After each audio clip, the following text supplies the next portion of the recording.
Hi, I'm Eric Summerer, and here's what's coming from the Dice Tower this week.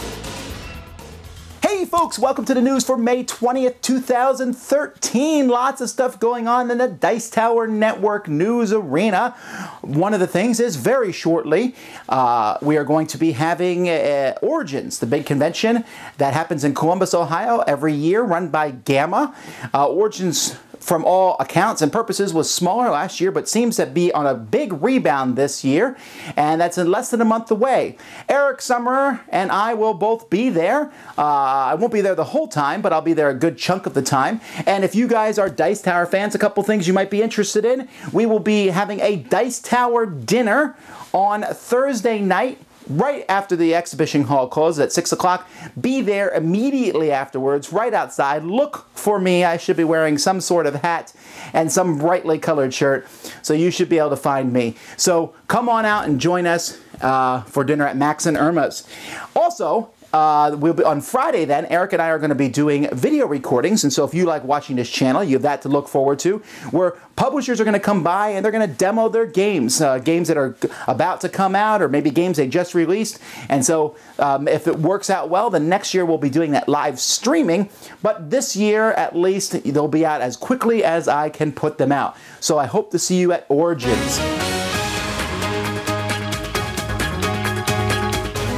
To the board gaming news of the week. First of all, Gen Con releases. I'm still looking, and there's lots of releases coming out. I just found out that Duel of Ages will be released at Gen Con. Actually, it'll be released a month before Gen Con, maybe even a little bit earlier than that. I hope to have a copy of it at the Dice Tower convention for those of you who will be there. It looks like it's going to be basically an upgrade of the original game. I've seen a prototype copy of it. Look forward to seeing the published version soon. Fantasy Flight, this happened a bit ago, announced a new expansion for their board game Civilization. More races, or I mean more civilizations, I suppose, new stuff. Check that out. Gen Con has announced special guest Walter Koenig, who is the original Chekhov from Star Trek, will be there. And let's see, Kickstarter. There's a lot of new games being released on Kickstarter. A couple that caught my attention: Euphoria from Stonemaier Games, and Ars Victor, which is a two-player light war game that takes place in an hour. Some pretty neat stuff there. But the one that really has me jumping up and down is a game called Zaya. This is one of the best Kickstarter games I have seen in a long time. A space game, which is essentially a sandbox game, and you can do all sorts of stuff.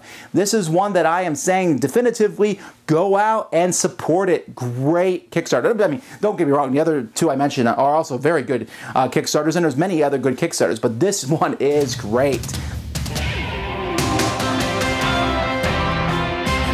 For the news of the week, one of my favorite shows that I like to watch on TV is Shark Tank. I like watching investors have people brought before them where they show their prototype or idea or product that they've been selling, and then these investors, sharks that have millions of dollars, invest in these companies. Well, Geek Chic, which is a company that makes custom board gaming tables or tabletop, role-playing tables. I mean, I have seen these folks, these in person, and they are amazing, these tables. They are, not only are they cool gaming tables with drawers that slide out and all sorts of things, but they also have they're very high quality tables. When you look at it, you would be proud to put these tables in your dining room, and people wouldn't even know that there's a game just underneath the slats on the table. Anyhow, they appeared on Shark Tank, which was cool, and they got successfully picked up by Robert Herjavec, who is my favorite shark, by the way. And so that's interesting. It's very exciting to see them grow like this. Of course, that means if you want a table, you probably should get it now since it was on the show. I'm assuming that their queue, which is running around a year at this point, is very long. So lots of congratulations to Geek Chic. It's always good to see a group of people who in the hobby do very well, and they also have excellent taste in hats.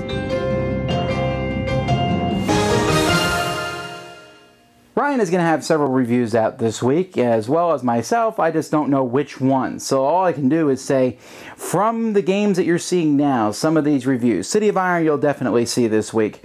Probably you'll see the Carcassonne expansions there for sure. But I can't guarantee you, but I'm going to try to do a whole pile of reviews this week. Maybe even do every single game that I'm showing you here. But these are the possibilities this week. And still to come, yes, the Netrunner review will be coming.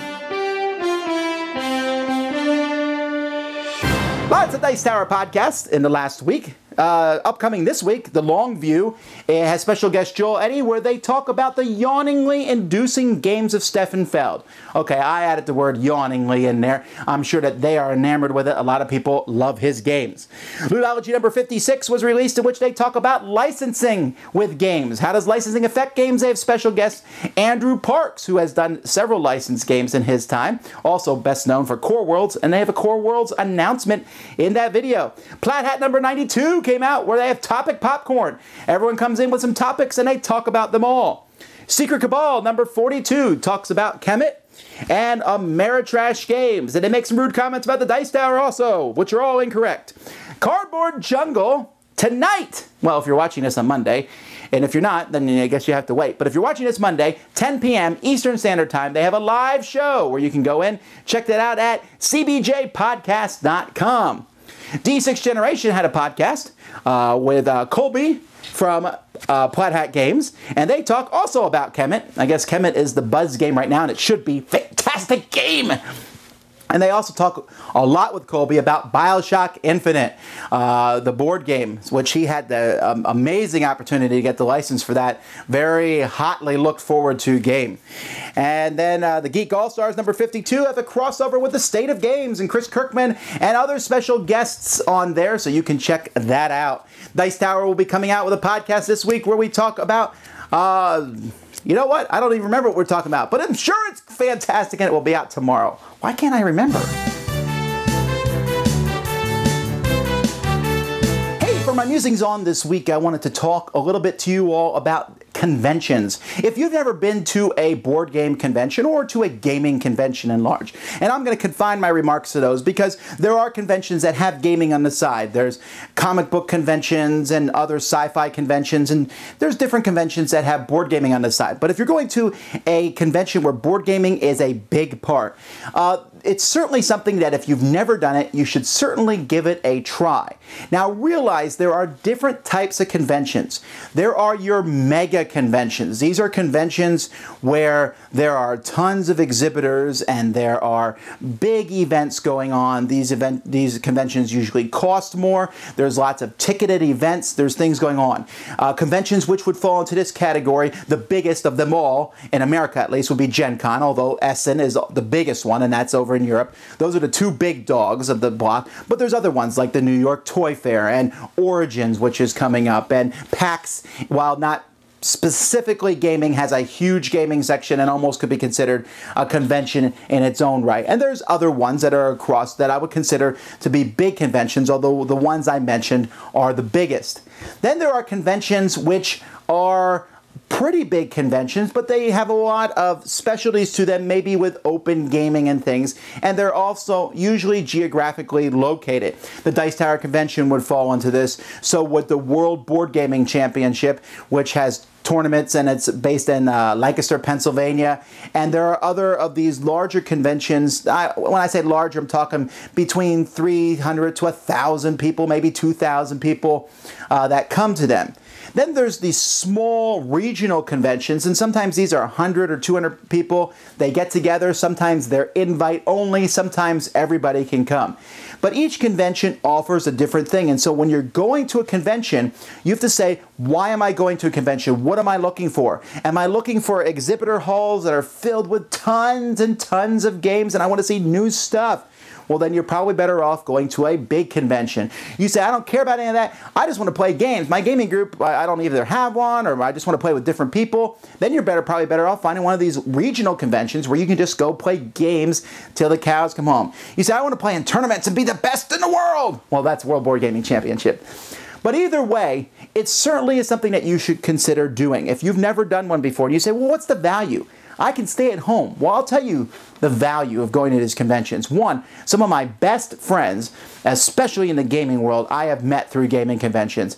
I have gone to some gaming conventions where I go there every year and I don't care about anything else except meeting these same people over and over again. I have people who I've met at conventions who I consider now to be lifelong friends. Fantastic times that I've had doing stuff with these people and just sitting back and eating with them and playing games with them and just having fun from conventions. Origins has been a big thing for me there because I've been going to Origins for almost a decade now. I missed last year, but I get to go most of the time. And just the fact that I get to go there and spend time with these folks each year is just a real pleasure and a treat for me. That's one reason to go. Another reason to go to conventions is because it's neat to see stuff. You will see designers that were prototypes that you will be able to play them long before everybody else. You get to talk to publishers and designers who in our business are essentially rock stars, and they will spend time talking to you. You know, you might have a hard time emailing them or calling them, but there you might talk to somebody and they'll say, oh yeah, by the way, I've designed this game. You're like, what? Oh, can you sign my autograph? Or, you know, and these people will just talk to you. They're normal people. They'll sit down and play games with you. And then if you want to play games, there's no better place. You know, I love my gaming group. I have a lot of fun playing games in them, but I like playing games with a variety of people. And I get to play, I don't play as much games at conventions because of my business. I'm involved in, you know, always seeking out news and stuff. So I actually do most of my gaming here at home with I have a somewhat small collection here myself. But if you want a game, conventions are a place to go. Then you will see things at conventions that you might not see anywhere else. You might see 5-time size Shadows over Camelot game, or a gigantic Settlers of Catan game, or a 50-person game of Werewolf, or there's so many things that you can do there that you might not be able to do otherwise. You say, I can't get enough people together to play Twilight Imperium. Well, you can do it at a convention.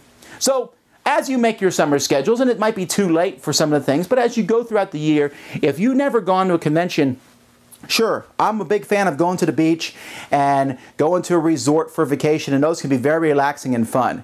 But if you like gaming at all, certainly consider going to a gaming convention.